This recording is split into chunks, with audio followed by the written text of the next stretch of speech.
Hey everybody, what's up and welcome back to today's video guys. And today guys, I'm going to go ahead and be showing you how to get a GitHub token.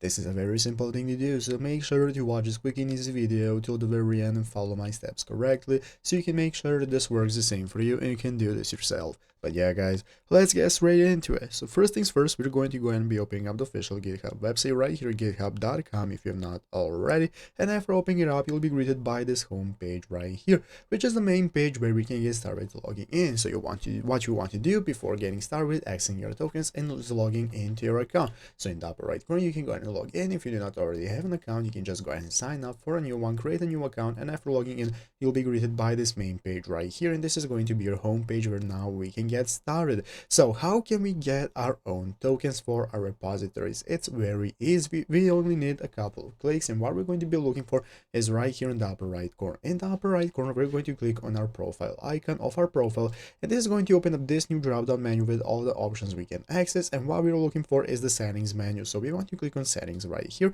The settings are going to enable us to go ahead and open up our settings right here. We can take a look at all our info regarding our account and so on. And now here at the left side screen, we can take a look at all the setting menu options that we can access. We want to scroll down all the way down until we find developer settings. In the developer settings option, this is going to enable you to go ahead and open up your developer settings, and one of the options is going to be called personal access tokens. You want to open up this right here. So once you open up personal access tokens, it's going to look like this, where you can go ahead and get started with accessing your tokens right here. And if you want, you can get started generating new tokens right here, and all your tokens are going to be appearing right here. So it's easy as that. So I hope this video was helpful. If it was, make sure to leave a like, subscribe to the channel. So you guys, thank you for watching, take care, and bye.